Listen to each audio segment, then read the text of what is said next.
नमस्कार प्यारे साथियों, प्यारे बच्चों, मैं हूं पंडित रवीश पांडे और आज इंग्लिश सीखने की श्रृंखला में हम आपके बीच ला रहे हैं एक और टॉपिक जिसका नाम है फिगर्स ऑफ स्पीच।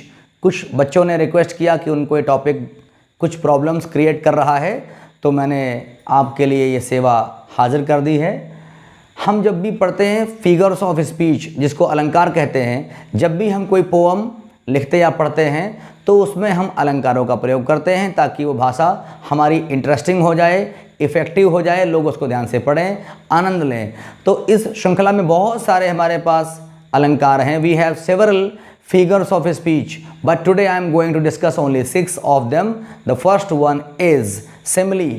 Simile क्या होता है? A comparison between two uncommon things which have at least one common point. यानी सिमिली क्या है? दो वस्तुओं के बीच की तुलना है जिनमें आपस में समानता नहीं होती, फिर भी किसी एक विषय को लेकर के दोनों में कुछ न कुछ सिमिलरिटी पाई जाती, कुछ फीचर्स, कुछ कैरेक्टरिस्टिक्स मैच कर जाती हैं दो डिफरेंट चीज़ों की। तो ऐसे में सिमिली यानी कि उपमा अलंकार बन जाता है। एग्जाम्पल सामने है आपके। Her cheeks are like fresh roses, उसके गाल ताज़े गुलाब जैसे हैं। वैसे तो गुलाब और गाल में कोई तुलना नहीं है। गुलाब कुछ घंटों तक टिक पाता है, फिर मुरझा जाता है, जबकि गाल 80, 90, 100 साल तक चल सकते हैं। तो कोई मैच नहीं है, लेकिन फ़िलहाल गुलाबों की सुंदरता, ताजगी और उनकी नाजुकी, कोमलता को देखते हुए उनको गालों को गुलाब से तुलना कर दिया गया है। फिर हम पढ़ रहे हैं मेटाफर, METAPHOR, मेटाफर यानी कि रूपक अलंकार। इज़ एन इम्प्लाइड सिमिली, ये डायरेक्ट सिमिली है। सिमिली में हम सो लाइक एज का प्रयोग करते हैं, लेकिन मेटाफर में सो लाइक एज का भी इस्तेमाल नहीं करते हैं, डायरेक्ट बात बोल देते हैं। एग्जाम्पल देख लें, camel is the ship of desert. जहाँ हमने पीछे कहा था her cheeks are like fresh roses, वहीं पर हम यहाँ कह रहे हैं camel is the ship of desert. हम ये नहीं कह रहे हैं कि camel is like the ship of desert, यानी कि ऊंट रेगिस्तान के जहाज जैसा नहीं है, ऊंट रेगिस्तान का जहाज है। तो ये बात कहीं अधिक इफ़ेक्टिव है, कहीं अधिक मारक है। इसी को मेटाफर कहते हैं, इसी को रूपक अलंकार कहते हैं। तीसरा हम पढ़ पा रहे हैं hyperbole, HYPERBOLE।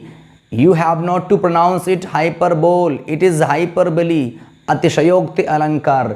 It is called exaggeration। जब हम किसी भी बात को सच्चाई से बहुत बढ़ा करके या बहुत कम करके अपने पढ़ने वालों का या अपने ऑडियंस का अटेंशन ड्रॉ करते हैं, तो ऐसे में हमारे पास बनता है हाइपरबोली नाम का फिगर ऑफ स्पीच।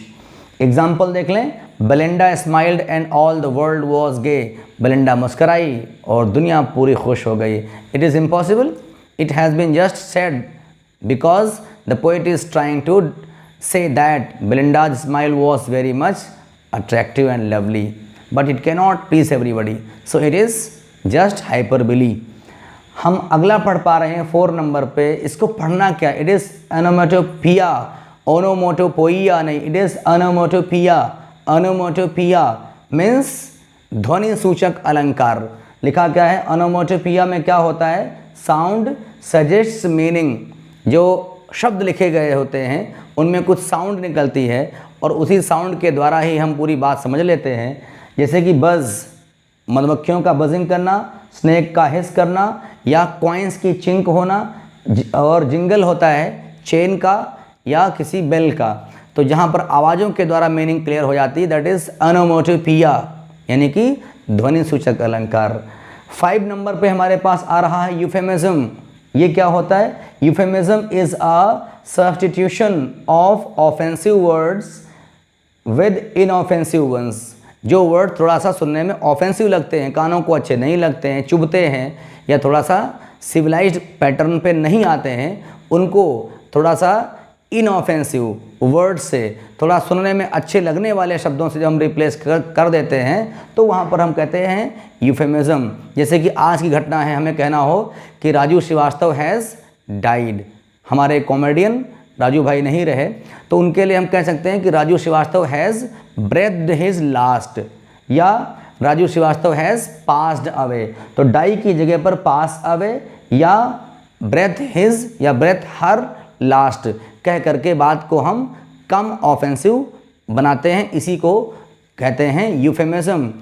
फिर हम पढ़ पा रहे हैं 6 नंबर पे लिखा हुआ है पन, जिसको हिंदी में कहते हैं श्लेष अलंकार। ये कब होता है? जब हम कोई बात बोलते हैं और हमारे जो वर्ड्स हम प्रोनाउंस करते हैं उसमें बाय द वे किसी एक दो वर्ड का दूसरा भी मीनिंग होता है, या हम उसको प्रोनाउंस जो कर रहे हैं वो हो सकता है स्पेलिंग वेरी कर रही हो, डिफरेंट हो, लेकिन सुनने वाला हमारी बात को दूसरे अंदाज में लेता है और वो हंस पड़ता है। तो पन है क्या एक्चुअल में? 2 meanings of a word creating humour, यानी एक शब्द के 2 मतलब जब निकलते हैं और ह्यूमर क्रिएट होता है, हंसी आती है, विनोद हो जाता है, अनइंटेंशनली भी कई बार, तो ऐसे में पन होता है। जैसे कि एग्जाम्पल लिखा है a bicycle can not stand on its own because it is to tired, यानी कि एक बाइसिकल अपने आप खुद नहीं खड़ी हो सकती है क्योंकि ये 2 पहिए वाली है। यहाँ पर TWO लिखा है, सुनने वाला इसको TOO सुन सकता है। टायर्ड में TYRED, टायर मतलब कि चक्र, यानी साइकिल का जो पहिया है, तो टायर्ड TYRED। सुनने वाला ये सुन सकता है TIRED, थका हुआ। TWO2 यानी कि 2, हो सकता है उसने ये माना हो TOO। तो अगर इसको हम TOO मान लें और टायर की स्पेलिंग TIRED मान लें तो क्या निकलेगा कि साइकिल अपने आप से खुद नहीं खड़ी हो सकती है क्योंकि वो बहुत ज़्यादा थकी हुई है। तो हम कहना क्या चाह रहे थे कि बाइसिकल खड़ी नहीं हो सकती क्योंकि उसमें 2 पहिए हैं, या तो 3 हों या 4 हों या उससे अधिक हों, तो वो अपने आप भी खड़ी हो सकती है बिना उसमें स्टैंड लगाए हुए। तो यहाँ बोला गया a bicycle can not stand on its own because it is to tired.